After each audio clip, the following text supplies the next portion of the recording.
आप देख रहे हैं देश का नंबर 1 न्यूज चैनल। सबसे सटीक और भरोसेमंद खबरों के लिए देश ने एक बार फिर न्यूज 18 इंडिया पर भरोसा जताया है। आज तक और इंडिया टीवी को पछाड़कर न्यूज 18 इंडिया लगातार देश का नंबर 1 चैनल बना हुआ है। हम पर भरोसा जताने के लिए आप सभी का बहुत धन्यवाद। और इस वक्त की बड़ी खबर आपको बता दें, बड़ी खबर श्रीकांत त्यागी मामले से जुड़ी हुई है। इस मामले में एसएचओ को सस्पेंड कर दिया गया है। हाउसिंग सोसाइटी के बाहर बुलडोजर भी पहुंच गया है। इस वक्त की ये बड़ी जानकारी, नोएडा फेज 2 के थाना प्रभारी को सस्पेंड किया गया है। श्रीकांत त्यागी पर महिला से बदसलूकी का आरोप है और इसका एक वीडियो भी वायरल है। आरोपी पर गैंगस्टर एक्ट के तहत कार्रवाई की जाएगी। लेकिन इस बीच बड़ी खबर, हाउसिंग सोसाइटी में बुलडोजर पहुंच चुका है। नोएडा के ओमेक्स सोसाइटी का ये पूरा मामला और इससे जुड़ी ये बड़ी खबर इस वक्त आपको बता रहे हैं। इस मामले में लगातार कार्रवाई की जा रही है। हालांकि श्रीकांत त्यागी लगातार फरार है, पुलिस उसे ढूंढने की कोशिश कर रही है, लेकिन इस बीच कार्रवाई भी की जा रही है। श्रीकांत त्यागी पर गैंगस्टर एक्ट के तहत कार्रवाई होगी, तो वहीं इस मामले में एसएचओ को सस्पेंड कर दिया गया और साथ ही हाउसिंग सोसाइटी के बाहर बुलडोजर भी पहुंच चुका है। नोएडा बदसलूकी मामले से जुड़ी एक और बड़ी खबर आपको बता दें, जहां उत्तर प्रदेश सरकार ने आरोपी श्रीकांत त्यागी पर गैंगस्टर एक्ट लगाने का फैसला लिया है। साथ ही आरोपी श्रीकांत त्यागी की संपत्ति भी जब्त की जाएगी। बदसलूकी मामले को लेकर उत्तर प्रदेश सरकार सख्त नजर आ रही है और श्रीकांत त्यागी पर अब गैंगस्टर एक्ट के तहत कार्रवाई की जाएगी। साथ ही उसकी संपत्ति जब्त करने की भी तैयारी चल रही है। बदसलूकी का ये पूरा मामला, जिसका वीडियो वायरल है, श्रीकांत त्यागी जो इस मामले का आरोपी है वो लगातार फरार चल रहा है, लेकिन उस पर अब गैंगस्टर एक्ट के तहत कार्रवाई होगी, उसकी संपत्ति को भी जब्त किया जाएगा। उत्तर प्रदेश सरकार इस पूरे मामले में एक्शन में नजर आ रही है। नोएडा की ओमेक्स सोसाइटी का ये पूरा मामला है, जहां पर महिला से बदसलूकी का एक वीडियो वायरल हुआ था और पेड़ लगाने को लेकर विवाद शुरू हुआ था। और उसके बाद श्रीकांत त्यागी जिस तरीके से, जिस लहजे में महिला से बात कर रहे थे, उसको लेकर उन्हें अब ढूंढने का काम चल रहा है। वो फरार चल रहे हैं, 3 दिनों से गायब है। पुलिस उनको ढूंढने में लगी हुई है, पुलिस की गिरफ्त से वो दूर है। लेकिन इस बीच बड़ी खबर आपको बता रहे हैं, गैंगस्टर एक्ट के तहत श्रीकांत पर कार्रवाई की जाएगी। श्रीकांत त्यागी की संपत्ति भी जब्त की जाएगी। श्रीकांत त्यागी पर आरोप यह भी है कि वो लगातार उस सोसाइटी में अपनी दबंगई दिखाया करता था और अपने रसूख का दम वहां पर दिखाया करता था, जिसकी वजह से बाकी लोगों को भी दिक्कतें हुआ करती थी। और इस बीच बड़ी खबर यह है कि श्रीकांत की संपत्ति को जब्त किया जाएगा। श्रीकांत इस वक्त पुलिस की गिरफ्त से दूर है, लेकिन उसे ढूंढने का काम किया जा रहा है। गैंगस्टर एक्ट के तहत उत्तर प्रदेश सरकार कार्रवाई करने की तैयारी में है। नोएडा की ओमेक्स सोसाइटी का यह पूरा मामला और जो इसका वीडियो सामने आया, ये वायरल हुआ।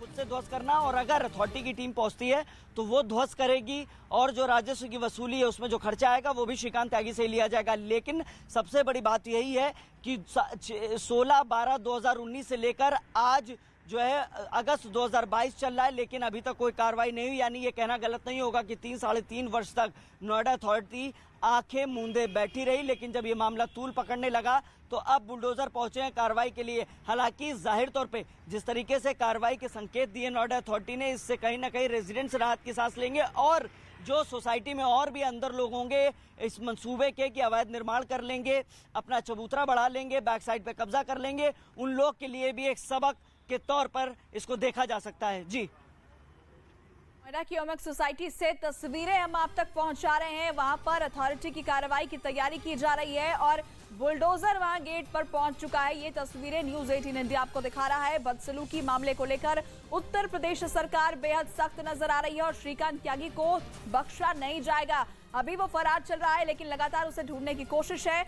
उस पर अब गैंगस्टर एक्ट के तहत कार्रवाई तो की ही जाएगी, साथ ही साथ जो अवैध निर्माण किया गया है, जो वहां पर इंक्रोचमेंट सोसाइटी के अंदर किया गया है, जिस तरीके से वो कब्जा करके बैठा है, इस पर अब कार्रवाई होगी। नोएडा की ओमेक्स सोसाइटी में जो बाकी रेजिडेंट्स है वो भी इस बात को लेकर शिकायत करते रहे हैं कि वो श्रीकांत त्यागी, जिसका वीडियो वायरल हुआ, वो लगातार सोसाइटी के अंदर बाकी लोगों को भी अपनी दबंगई दिखाया करता था। और इस बार महिला से बदसलूकी का एक मामला सामने आया, एक वीडियो वायरल हुआ जिसमें पेड़ लगाने को लेकर विवाद शुरू हुआ था और श्रीकांत त्यागी महिला से बदतमीजी करते हुए, बदसलूकी करते हुए नजर आ रहा था। इस पूरे मामले को लेकर उत्तर प्रदेश सरकार एक्शन में नजर आ रही है। हालांकि आपको ये भी बता दें कि नोएडा की ओमेक्स सोसाइटी में कल देर रात श्रीकांत त्यागी के कुछ समर्थक भी पहुंचे थे और उनकी तरफ से हंगामा भी किया गया। नोएडा की उमंग सोसाइटी में श्रीकांत त्यागी के समर्थकों ने जबरन सोसाइटी में घुसने की कोशिश की और गार्ड के रोकने पर भी करीब 8 से 9 लोग सोसाइटी में घुस गए, जिन्हें सोसाइटी के लोगों ने पकड़ लिया। हंगामा कर रहे लोग नोएडा पुलिस हाय हाय के नारे भी लगा रहे थे। सोसाइटी के लोगों का आरोप यह है कि पकड़े गए लड़के पीड़ित का पता पूछ रहे थे। वहीं सोसाइटी में हंगामा कर रहे श्रीकांत त्यागी के 12 समर्थकों को पुलिस ने हिरासत में ले लिया है। तो एक तरफ श्रीकांत त्यागी पुलिस की पकड़ से दूर है, लेकिन उसके समर्थक नोएडा की इस सोसाइटी में, ओमेक्स सोसाइटी में घुसने की कोशिश करते हैं, हंगामा करते हैं और साथ ही पीड़ित का पता भी पूछते हुए नजर आए। हालांकि 12 लोगों को इस मामले में पुलिस ने हिरासत में ले लिया है। तो इस पूरे मामले पर लगातार अपडेट्स आपको बता रहे हैं। श्रीकांत त्यागी है, इसके विरुद्ध इसका पूरा आपराधिक इतिहास को देखते हुए इसके विरुद्ध गैंगस्टर एक्ट की कार्रवाई की जा रही है और इसने जितनी भी इलीगली प्रॉपर्टी जो या क्राइम से या अपने क्राइम के जो प्रोसीड्स हैं उनको एकत्रित किया है, उसमें उनको जब्त किया जाएगा और उन पर कार्रवाई की जाएगी। और अगर इसमें कोई ऐसी भी पाई जाती है कि जो इलीगली इसने अगर कोई ऑक्यूपाई किया हुआ है तो उसमें मेरी कलेक्टर साहब से भी बात हुई है और वो इस तरह की प्रॉपर्टीज ध्वस्त भी की जाएंगी। श्रीकांत त्यागी पर ओमेक्स सोसाइटी में बेसमेंट की पार्किंग में भी अवैध कब्जे का आरोप लगा है। और हम ग्रैंड ओमेक्स में मौजूद हैं और कोशिश कर रहे हैं आपको हर वो जगह दिखाने की जो कि श्रीकांत त्यागी की ओर से कब्जाने की कोशिश की गई है। हमारे ठीक पीछे हमने आपको वो स्ट्रक्चर दिखाया जो कि सीक्रेट पैसेज के तौर पर श्रीकांत त्यागी की ओर से इस्तेमाल किया जाना था, जिसका सीधा कनेक्शन कमरे से सीधा बेसमेंट में होना था। हालांकि किस मकसद से बनाया गया इस बात का कोई अभी तक जानकारी नहीं मिल पाई है, अंदाजा नहीं लग पाया है। लेकिन ये जो इलाका हम आपको दिखा रहे हैं, ये पूरा एरिया देखिए, यहाँ पर श्रीकांत त्यागी अपनी कार पार्क किया करता था जो कि उसका नहीं था। ये जो कार पार्किंग एरिया है, क्या ये श्रीकांत त्यागी का है? नहीं, उनका नहीं है। उनका नहीं, तो फिर क्यों यहाँ पे कार पार्क? ये रास्ता है सर। ये रास्ता है तो यहीं पार्क कर देते थे वो जी। तो इतनी दबंग गई, किसी ने रोका टोका नहीं? नहीं, रोका टोका जो होता था उसके लिए जो है वो अपना आते थे। कितनी गाड़ियाँ थी श्रीकांत त्यागी के पास? 6 गाड़ी थी। उनकी कार पार्किंग कहाँ होती है? उनको कुछ अलाउड होगा ना? हाँ, उनकी यहाँ 2 यहाँ होती हैं। हाँ। और 2 ऊपर होती हैं। 2 यहाँ पे होती हैं। तो उनका देखिए, ये 003 आप देख रहे हैं, ये दरअसल श्रीकांत त्यागी का फ्लैट नंबर है। उनको ये पार्किंग एरिया अलॉट किया गया है। यहाँ पर महज 2 गाड़ियाँ खड़ी हो सकती हैं, लेकिन उसके बावजूद श्रीकांत त्यागी लगातार वो पार्किंग एरिया इस्तेमाल करता था। गाड़ी ऊपर खड़ी होती हैं, वो भी उन्हीं के नाम अलर्ट किया गया है। अच्छा, तो देखिए आमतौर पर 2 पार्किंग एरिया प्रोवाइड किया जाता है, लेकिन जबरन श्रीकांत त्यागी इस पूरे इलाके को, जो कि ऑफिशियली उनको अलॉट किया गया था, वो इस्तेमाल करता था। साथ साथ पैसेज एरिया और पैसेज एरिया के बगल वाला जो किसी और का पार्किंग एरिया था, वो भी जबरन इस्तेमाल किया करता था। ऐसे में अब लगातार इन्वेस्टिगेशन की जा रही है, धरपकड़ की कोशिश की जा रही है, पुलिस की ओर से जांच जारी है। नोएडा की ग्रैंड ओमेक्स सोसाइटी में महिला से बदसलूकी का मामला लगातार बढ़ता जा रहा है। आरोपी श्रीकांत त्यागी अभी तक पुलिस की गिरफ्त से दूर है। वहीं सोसाइटी के अंदर श्रीकांत के समर्थकों के घुस आने से नाराज सांसद महेश शर्मा घटनास्थल पर पहुंचे और सीधे अपर मुख्य सचिव गृह अवनीश अवस्थी को फोन मिलाया और घटना पर उन्होंने नाराजगी जताई। इनकी जमानत नहीं होगी। और गौतम बुद्ध नगर के सांसद महेश शर्मा ने ओमेक्स सोसाइटी पहुंचकर सोसाइटी के लोगों से मुलाकात की और आरोपी श्रीकांत त्यागी के जल्द पकड़े जाने की बात कही। जाहिर तौर पे सांसद यहाँ लोगों के बीच ही हैं, उनकी बातचीत सुन रहे हैं, उनसे बातचीत करने की कोशिश कर रहे हैं और जो उनकी समस्याएं हैं उनको भी पूछा जा रहा है, उनसे बातचीत की जा रही है। और महेश शर्मा जो सांसद हैं, उन्होंने आश्वस्त किया। सर, किस तरीके से रेजिडेंट्स को आश्वस्त किया? देखिए, जो हुआ है वो ठीक नहीं था और कल ही ये घटना हुई है। आज ही अवांछित लोग यहाँ आते हैं, धमकाने की कोशिश करते हैं, ये ठीक नहीं। उनमें से 6 लोगों को उन्होंने गिरफ्तार भी कर लिया है। उन पर कानूनी सख्त कार्रवाई होगी कि कल की घटना के बाद ऐसे कैसे लोग आए। और दूसरा जो व्यक्ति है जिसके परेश अग्रवाल, उनको सिक्योरिटी के लिए हमने कहा है और एक पुलिस की जिप्सी यहाँ लगातार रहेगी, जब तक 2 गाड़ियाँ यहाँ लगातार रहेंगी ताकि विश्वास बना रहे हमारे सभी रेजिडेंट्स। सर, जिस तरीके से आपने लखनऊ में भी बातचीत की, किससे बातचीत हुई, क्या स्थिति बताई? सचिव जी अवनीश अवस्थी जी को हमने अवगत करा दिया कि स्थिति क्या है। सर, स्थिति कंट्रोल में है सर फिलहाल यहाँ पे? सर, यहाँ पर स्थिति कंट्रोल पे है सर? देखिए, अभी सब लोग अब तो सुरक्षा पुलिस व्यवस्था आ गई है यहाँ पर। मुख्यमंत्री से बातचीत करेंगे आप लोग? हाँ, बिल्कुल करेंगे। नोएडा के विधायक पंकज सिंह ने महिला से बदसलूकी मामले में कड़ी कार्रवाई की बात कही। साथ ही पीड़ित परिवार को कड़ी सुरक्षा मुहैया कराने का दावा किया। मैं परिवार से मिला और वह अपनी सुरक्षा को लेकर जो चिंतित थे, तो उसको उनकी उस चिंता को दूर करते हुए अभी तुरंत ही सुरक्षा उनको उपलब्ध हो जाए, 24 घंटे सुरक्षा रहे घर पर भी और कहीं वो कम्यूट करते हैं, आते जाते हैं, तब भी उनके साथ सुरक्षा उपलब्ध रहेगी। ऐसे गनर्स उनको उपलब्ध करा दिए गए हैं अभी से ही। यहाँ सोसाइटी की भी चारों तरफ से जो दोनों गेट हैं उसके ऊपर चौकसी बढ़ा दी गई है। पुलिस प्रशासन के लोग यहाँ पर रहेंगे। सरप्राइज चेकिंग भी राउंड अबाउट्स पे और चारों तरफ यहाँ पर रहेगी। इस दौरान नोएडा के डीएम सुहास अलवाई ओमेक्स सोसाइटी पहुंचे और आरोपियों के खिलाफ सख्त कार्रवाई की बात कही। जो भी दोषी है उनके विरुद्ध कार्रवाई होगी। शासन का सख्त निर्देश है कि कानून कोई भी हाथ में नहीं ले सकते हैं, तो जो भी दोषी होगी कार्रवाई कानून के तहत सख्त कार्रवाई। अधिकारी मौके पर पहले से भी है, तो हम आपको ये आश्वस्त कराना चाहेंगे शासन की ये मंशा है और शासन का सख्त निर्देश भी है। कोई भी अगर कानून हाथ में लेने का प्रयास करता है तो उनके विरुद्ध सख्त कार्रवाई होगी। राइजिंग मध्य प्रदेश में शिवराज सिंह चौहान ने कहा कि पीएम की अपील पर सभी लोगों को 13 अगस्त से लेकर 15 अगस्त तक तिरंगा जरूर फहराना चाहिए। शिवराज ने मध्य प्रदेश को मंदिर और जनता को भगवान बताया। जब देश के अंदर हम देख रहे हैं राजनीति का रंग कभी कभार बदलता है, उस दौर के अंदर आपका रंग भी थोड़ा बदल गया है, यानी आपके तेवर भी थोड़ा बदल गए। पहले तो मैं आजादी के अमृत महोत्सव की बात करूं। कल प्रधानमंत्री जी के नेतृत्व में सारा देश इकट्ठा था दिल्ली में और हम सब ने मिलजुल के आजादी के अमृत महोत्सव का आगे के कार्यक्रमों की रूपरेखा भी बनाई है। देखिए, नेता आते और जाते हैं जी, लेकिन देश सदैव रहने वाला है और इसलिए इस बार जो अभियान, मैं आपके माध्यम से प्रदेश की जनता से निवेदन करना चाहूंगा, हर घर तिरंगा अभियान प्रधानमंत्री जी ने आह्वान किया है। हम सब भी अपने घर पर 13 अगस्त से लेकर 15 अगस्त के बीच अपना प्रिय राष्ट्र ध्वज, झंडा ऊंचा रहे हमारा, विजयी विश्व तिरंगा प्यारा, इसकी शान न जाने पाए चाहे जान भले ही जाए, ये उद्घोष करते हुए तिरंगा जरूर फहराएं और आजादी के इस अमृत काल में हम ये संकल्प करें कि हम, हमारी समस्याएं, हमारा कैरियर, हम हमारे लिए तो हैं ही, लेकिन हमारा देश भी है। अपने लिए जिए तो क्या जिए, जीता तो वास्तव में वो है जो देश के लिए भी जीता है, समाज के लिए भी जीता है। हम अपने देश के लिए, समाज के लिए जीने का भी संकल्प लें। चलिए, देश की हम बात कर रहे हैं, लेकिन इस सेशन का हमने नाम दिया है मामा मुख्यमंत्री हैं हमारे। तो ऐसी क्या बात है जो आपको पब्लिक के साथ कनेक्ट करती है? वो कनेक्शन क्या है? देखिए, रिश्ता तो दिलों का होता है। बनावटी चीजें ज्यादा लंबे समय तक नहीं चलती। अगर हमने सरकार चलाई है तो पूरे मध्य प्रदेश को एक परिवार मान के सरकार चलाई है। मैं बहुत पहले से ये कहता रहा हूं, मध्य प्रदेश हमारा मंदिर है, उसमें रहने वाली जनता ही मेरी भगवान है और उस जनता का पुजारी शिवराज सिंह चौहान है।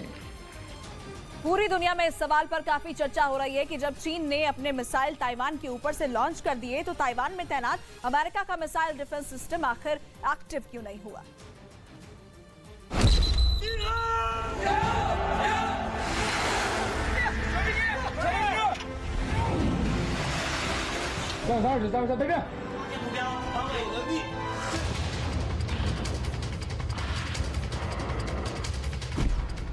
चीन का युद्धपोत और ताइवान का युद्धपोत आमने सामने।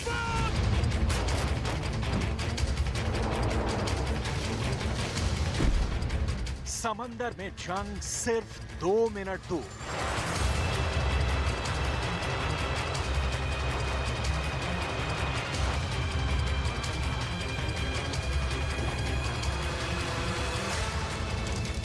और ताइवान की तनातनी के बीच एक ऐसी स्थिति आई जब चीन और ताइवान की युद्धपोत बेहद करीब और लगभग आमने सामने आ गए।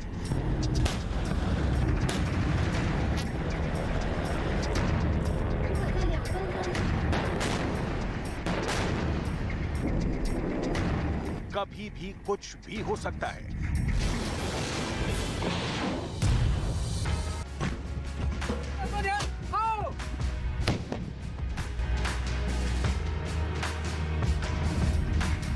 कोई भी एक पल चीन और ताइवान को एक बड़ी जंग में घसीट सकता है।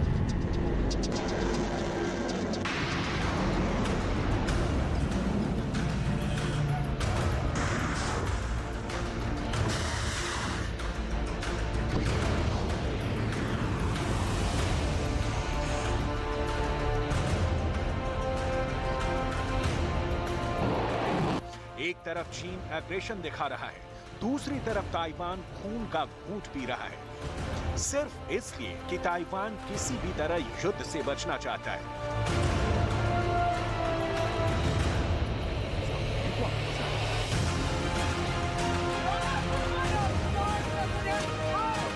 लेकिन ड्रैगन आर्मी लगातार युद्ध अभ्यास करके ताइवान को डराने में लगी है। शी जिनपिंग ने ताइवान के खिलाफ चांगचून युद्धपोत को ताइवान की समुद्री सीमा के करीब रवाना कर दिया था। चीन के एग्रेशन को देखते हुए ताइवान ने भी अपने चेंगकोन क्लास युद्धपोत को आगे कर दिया।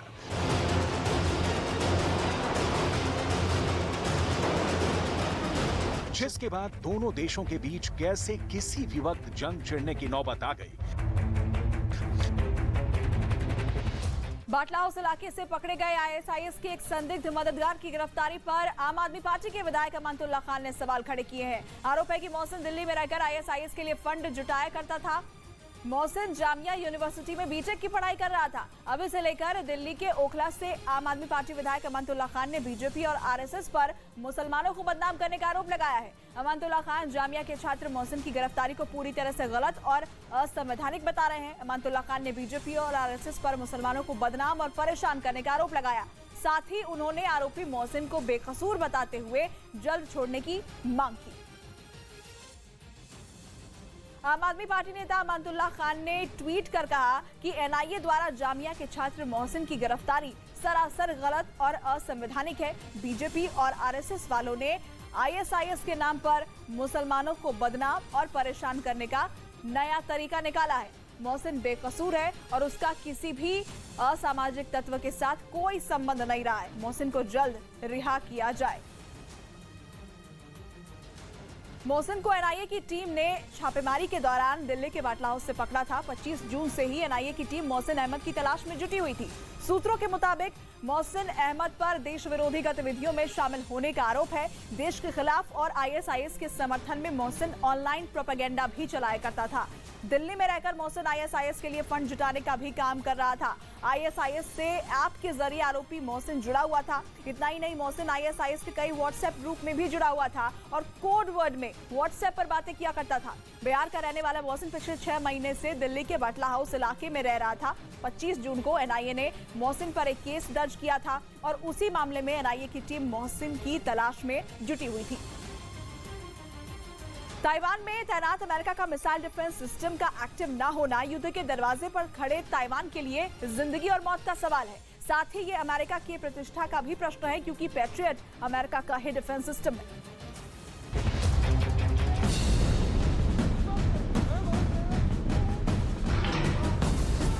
ताइवान जंग के लिए अमेरिका के हथियारों पर बहुत ज्यादा निर्भर है, लेकिन ताइवान की सुरक्षा व्यवस्था पर उस वक्त प्रश्न चिन्ह खड़े हो गए जब ताइवान के आसमान से चीन ने मिसाइलें दाग दी। आज दुनिया के कई अखबारों में यह सवाल उठाया गया है कि आखिर ताइवान ने अमेरिका के द्वारा दिए गए पैट्रियट मिसाइल डिफेंस सिस्टम का उपयोग क्यों नहीं किया। क्या ये मिसाइल सिस्टम फेल कर गया या फिर बात कुछ और है? पूरी खबर से पर्दा उठाएंगे।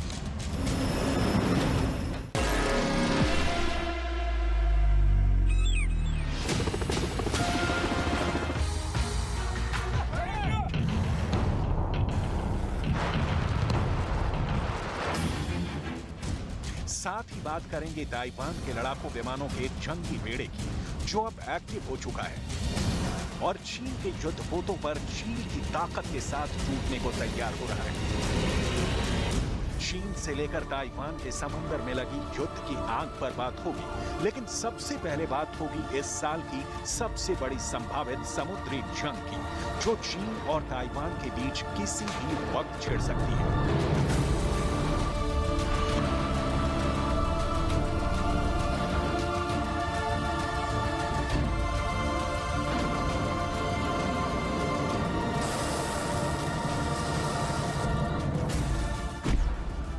युद्धपोत किसी भी देश की आन बान शान होता है। इसकी कीमत हजारों करोड़ में होती है और इस पर देश की सुरक्षा का बहुत बड़ा जिम्मा होता है।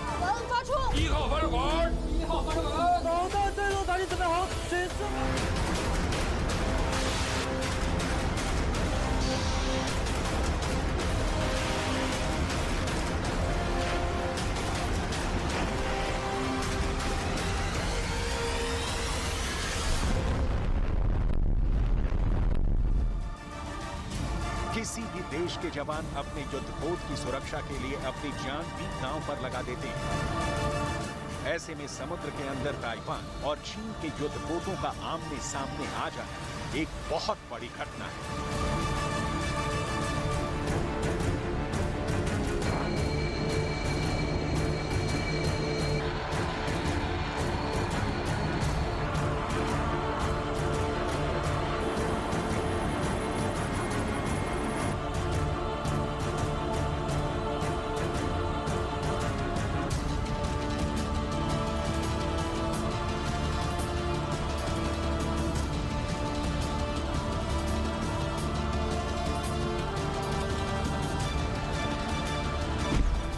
अगर हम चीन और ताइवान दोनों के युद्धपोतों की ताकत का आकलन करें तो चाइनीज डिस्ट्रॉयर चांगशुन की लंबाई 155 मीटर है और ताइवान के युद्धपोत चेंगकोंग की लंबाई 138 मीटर है।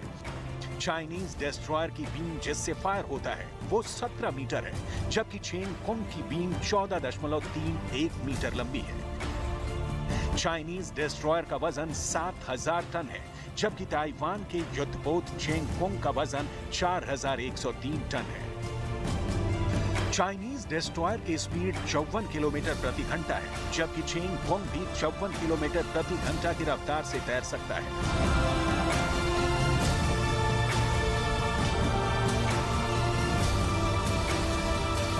यानी अगर देखा जाए तो ज्यादा वजन में होने के बावजूद भी चीन का युद्धपोत ताइवान के युद्धपोत के बराबर स्पीड से तैर सकता है। साथ ही चीन के युद्धपोत की बीम भी ताइवान के युद्धपोत से ज्यादा बड़ी है, लेकिन ताइवान की असली ताकत है युद्धपोत पर तैनात उसकी मिसाइल। उत्तर प्रदेश के शाहजहांपुर से दिल दहला देने वाला वीडियो सामने आया है, जिसमें दोनों पक्ष एक दूसरे पर फायरिंग करते दिखे।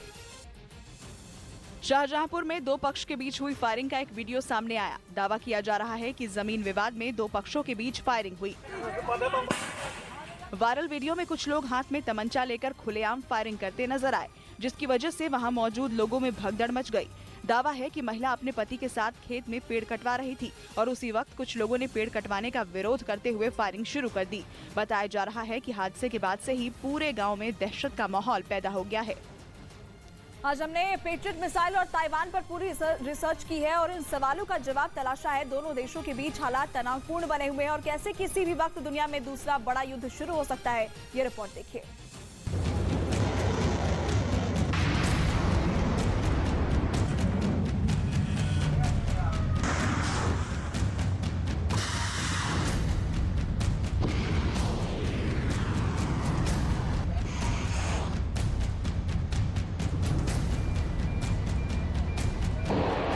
ताइवान के युद्धपोत MK-13 launcher RIM 66 standard MR missile से लैस है। ये टारगेट पर एकदम सटीक निशाना लगाने के लिए प्रसिद्ध है।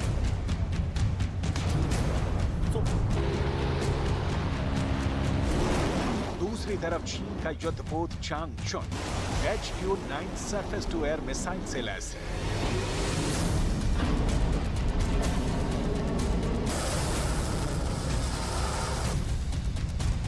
इसके अलावा चीन ने अपने युद्धपोतों पर YJ-62 anti ship cruise missile तैनात कर रखी है। चीन की फौज ने परेड में भी अपने इस मिसाइल की नुमाइश की थी। ये चीन की क्रूज मिसाइल है, जिसको चाइनीज नेवी ने अपने युद्धपोत पर तैनात किया है।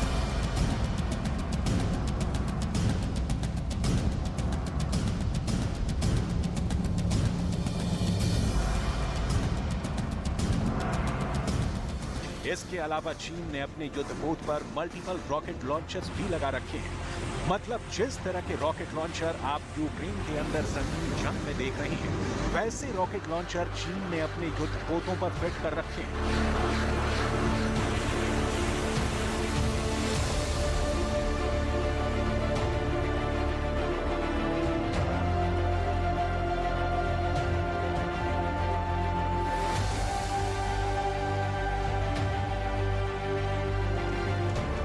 ताइवान के युद्धपोत चेंगकोंग पर बोफोर्स तोप का एक छोटा नेवी वर्जन भी मौजूद है, जो दुश्मन को गहरा घाव देता है।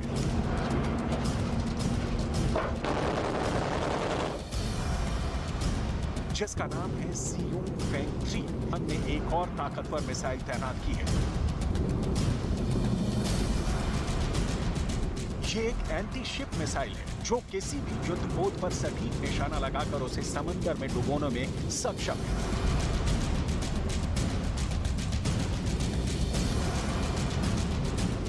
आप समझ सकते हैं चीन और ताइवान के ये दोनों युद्धपोत कितनी जबरदस्त युद्ध क्षमता से लैस है।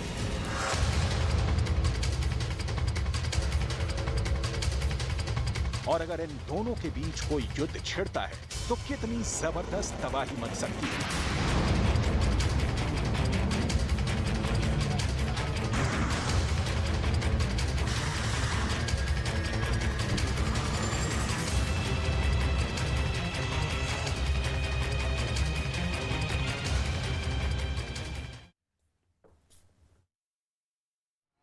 आप देख रहे हैं देश का number 1 news channel news 18 India और मैं हूं आपके साथ अंकिता दुबे। मैं मौजूद हूं इस वक्त ग्रैंड ओमेक्स सेक्टर 93 के बाहर, जहां पर कल आपको बता दें जमकर हंगामा हुआ था और हंगामा किया था आप श्रीकांत त्यागी के गुंडों ने, उसके बुलाए बाउंसर्स ने। आपको बता दें कि लगातार कल यहाँ पर हंगामा बरपा, उसके बाद सांसद महेश शर्मा पहुंचे, यहाँ पर विधायक पंकज सिंह भी पहुंचे और लगातार मांग इस बात की उठाई जा रही है कि पंकज शर्मा की ओर से भी साफ तौर पर यही कहा गया था कि श्रीकांत त्यागी की गुंडागर्दी से अब कम से कम पीछा छूटे। और इसी चीज को लेकर आपको बता दें जिस तरीके से गिरफ्तारी में देरी हो रही है, लोगों की नाराजगी बढ़ती जा रही है और इसी को लेकर बड़ी अपडेट यह है कि नोएडा फेज 2 के एसएचओ को सस्पेंड कर दिया गया है, क्योंकि कार्रवाई की लगातार मांग उठती रही है। 3 दिन से ज्यादा का वक्त बीत चुका है और श्रीकांत त्यागी की गिरफ्तारी अभी तक नहीं हो पाई है। हालांकि शिकंजा लगातार पुलिस कसने की कोशिश कर रही है, लेकिन उसके बावजूद श्रीकांत त्यागी फरार है। हालांकि अब जानकारी जो सामने आ रही सूत्रों के हवाले से खबर आ रही थी कि हो सकता है कि आज श्रीकांत त्यागी सरेंडर कर दे, लेकिन अभी तक हम सोसाइटी के अंदर भी गए थे, सोसाइटी के बाहर भी मौजूद है। यहां पर श्रीकांत त्यागी के सरेंडर से जुड़ी हुई कोई भी अपडेट मिलती दिखाई नहीं दे रही। लेकिन बड़ी खबर आपको बता दें कि गहमा गहमी लगातार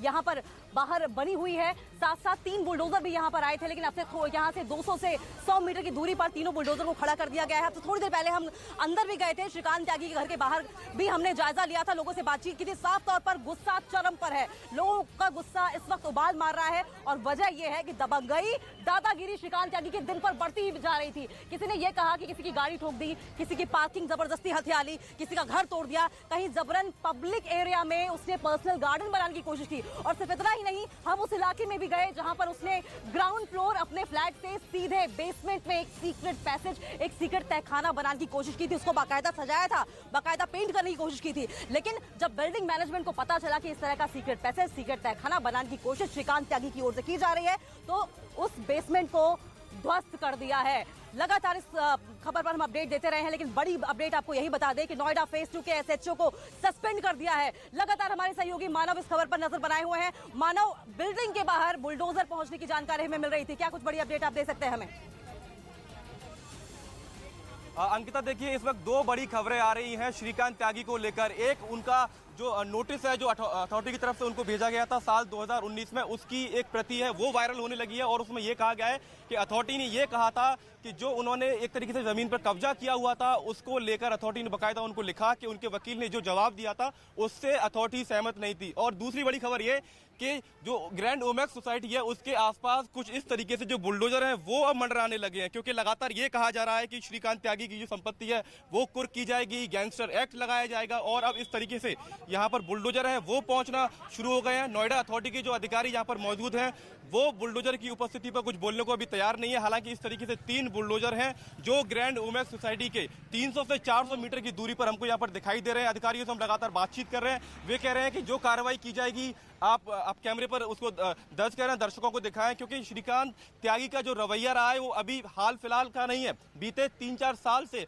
लगातार श्रीकांत त्यागी जो ग्रैंड ओमेक्स सोसाइटी के निवासी थे उनको लगातार परेशान करते रहे हैं। कुछ लोगों का ये भी कहना है कि बीते साल उन्होंने एक बुजुर्ग को थप्पड़ भी मारा था। उसके बाद भी श्रीकांत त्यागी के खिलाफ यहाँ पर शिकायत दर्ज की गई, लेकिन पुलिस की जो ढील है वो लगातार देखने को मिली। अंकिता, दूसरी बड़ी बात यह है कि इतना कुछ चल रहा है, श्रीकांत त्यागी पुलिस की पहुंच से बाहर है, लेकिन नोएडा पुलिस लगातार लापरवाही कर रही है। बीती रात यहाँ पर 7 से 8 लोग इस सोसाइटी के भीतर पहुंचे, उनके हाथों में रॉड थी, हॉकी स्टिक थे और वो उस महिला के घर का पता पूछ रहे थे, जिसके मानो लोगों का खिलाफ गुस्सा फूटता जा रहा था और यही बड़ी वजह थी कि एसएचओ नोएडा फेज 2 के एसएचओ को सस्पेंड कर दिया गया है। ये बड़ी अपडेट लगातार हम आपको न्यूज 18 पर दिखा रहे हैं, लेकिन फिलहाल मेरी मौजूदगी और मानव की मौजूदगी इस वक्त ग्रैंड ओमिक्स के दोनों तरफ है।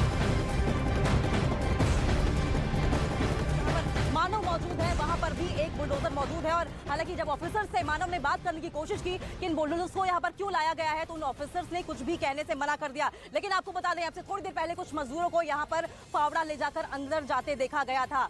माना यह जा रहा था कि जो इलीगल कंस्ट्रक्शन श्रीकांत त्यागी की ओर से की गई है उसे ध्वस्त किया जाएगा।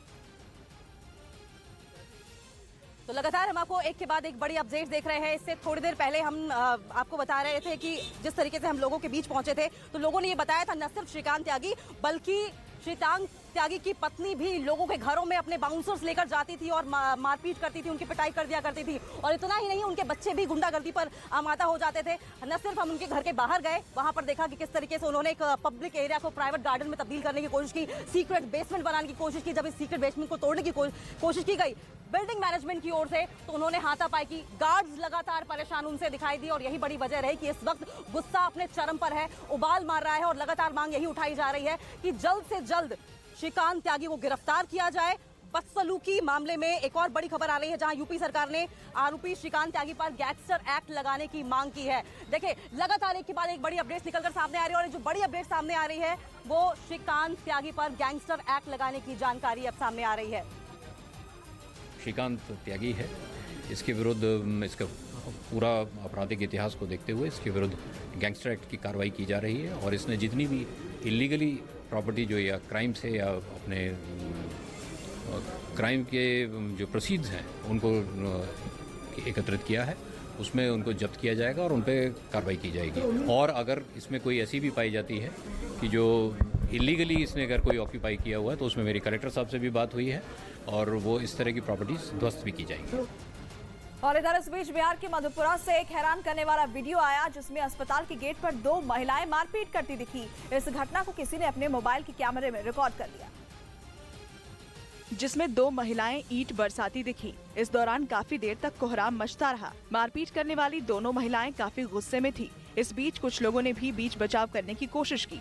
अस्पताल के गेट पर हुई इस मारपीट के पीछे कारण रिश्वत का बताया गया। मधेपुरा के चौसा प्राथमिक स्वास्थ्य केंद्र में आशाकर्मी वीना एक प्रसव पीड़ा से तड़प रही महिला की डिलीवरी कराने लाई थी। महिला को बेटा पैदा होने के बाद अस्पताल की स्टाफ ने मुंह मांगी रकम मांगनी शुरू कर दी, जिसका आशाकर्मी ने विरोध किया। जिसके बाद आरोप है कि अस्पताल की 2 महिला कर्मचारी मीना देवी और रीना देवी ने मारपीट करना शुरू कर दिया।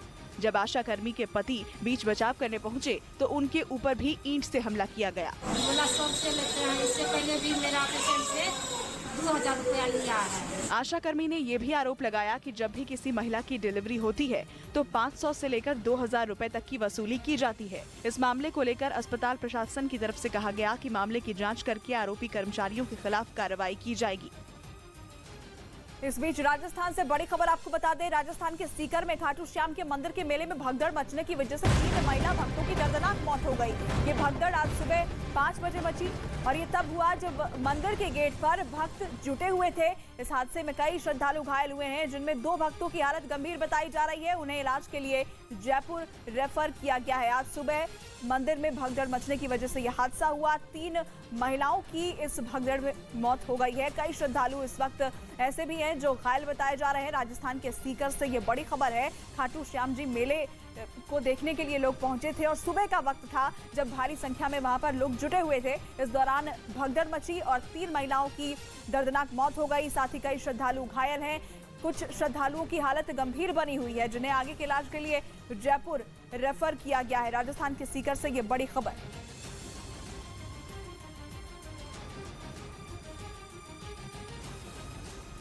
पैट्रियट मिसाइल इतनी शानदार है तो ये ताइवान में कैसे चूक गई? आखिर क्यों पैट्रियट मिसाइल चीन की मिसाइलों को ट्रैक नहीं कर सकी? ये रिपोर्ट देखिए।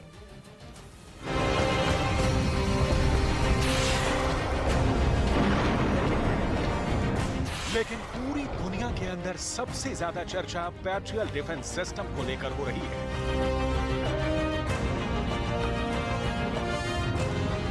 क्योंकि ताइवान के पास अमेरिका का यह मिसाइल डिफेंस सिस्टम है और इस मिसाइल डिफेंस सिस्टम के बावजूद भी चीन ने ताइवान की राजधानी ताइपे के आसमान से 4 मिसाइलें दागी थी। ताइवान ने दावा किया था कि चीन ने करीब 2 घंटे में ताइवान की समुद्र की सीमा के अंदर 11 मिसाइलें दागी थी। लेकिन इंटरनेशनल अखबारों में सवाल ये उठाए जा रहे हैं कि आखिर क्यों ताइवान के पैट्रियट डिफेंस सिस्टम ने चीन की मिसाइलों को ट्रैक नहीं किया। 4 अगस्त को चीन की पीपल्स लिबरेशन आर्मी ने 11 डोंग फिंग बैलिस्टिक मिसाइलों को द्वीप के उत्तरी, दक्षिणी और पूर्वी हिस्सों के करीब पानी में लॉन्च किया था।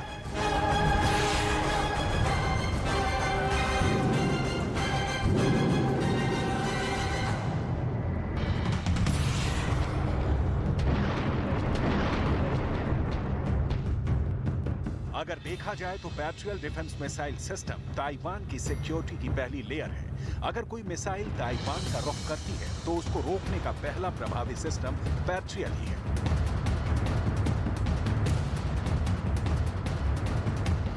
लेकिन ताइवान के पास 2 एयर डिफेंस सिस्टम है, पहला स्काईपो और दूसरा पैट्रियट।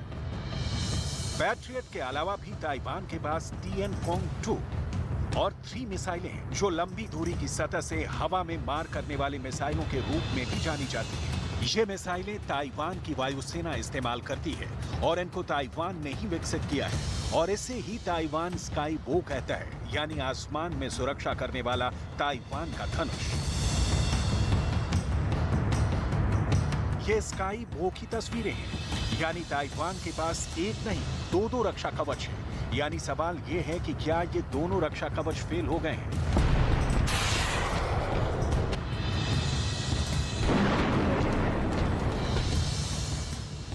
सबसे पहले ये समझना जरूरी है कि आखिर पैट्रियट डिफेंस सिस्टम कैसे काम करता है। एक पैट्रियट बैटरी को चलाने के लिए लगभग 90 सैनिकों की जरूरत होती है। पैट्रियट डिफेंस सिस्टम में 5 बैटरी को चलाने के लिए लगभग 450 सैनिकों की जरूरत होगी। ये मिसाइल डिफेंस सिस्टम दुश्मन की बैलिस्टिक मिसाइल, क्रूज मिसाइल और लड़ाकू जहाजों को पल भर में मार गिराने में सक्षम है।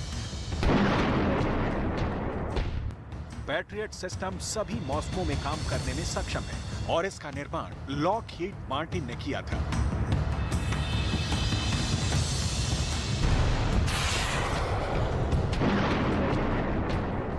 अमेरिका की patriot advance capability 3PSE-3 missile इस समय पूरे America, Germany, Greece, Israel, Japan, Kuwait, Netherland, Saudi Arab, Korea, Poland, Sweden, Qatar, संयुक्त अरब अमीरात, रोमानिया, स्पेन और ताइवान में तैनात है।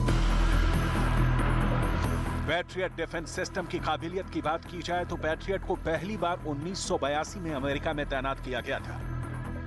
इसके अलावा साल 1991 में खाड़ी के दूसरे युद्ध के दौरान इस डिफेंस सिस्टम ने सोवियत एरा के कई स्कड रॉकेटों को हवा में मार गिराया था। साल 2003 के इराक युद्ध के दौरान अमेरिकी सेना ने पैट्रियट मिसाइल सिस्टम को तैनात किया।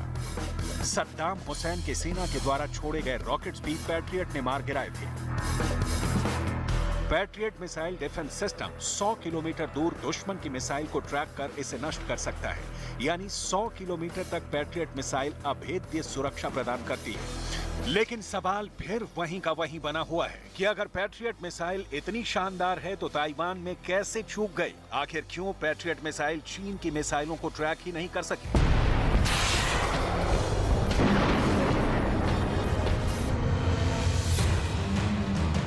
दरअसल किसी भी देश की जमीनी सतह के 100 किलोमीटर ऊपर तक हवाई सीमा मानी जाती है। 100 किलोमीटर के पार अंतरिक्ष की सीमा मानी जाती है। चीन ने ताइवान के आसमान के पास जो मिसाइल लॉन्च किए थे वो अंतरिक्ष की सीमा में थे, ना कि हवाई सीमा में। यही वजह है कि अंतर्राष्ट्रीय कानून कायदों में बंधे होने की वजह से ताइवान को खून का घूंट पीना पड़ा और वो चीन के गुस्ताखी के बाद भी अपनी पैट्रियट डिफेंस सिस्टम का उपयोग नहीं कर सका। और वैसे भी पैट्रियट की मारक क्षमता सिर्फ 100 किलोमीटर तक ही है। इसलिए भी चीन की मिसाइलें ताइवान की रेंज में नहीं थी। शी जिनपिंग ने भी अगर देखा जाए तो सिर्फ ताइवान को डराने के लिए ही ताइपे पर हवाई फायर किए थे और इसका मकसद भी ताइवान को किसी तरह का नुकसान पहुंचाना नहीं था।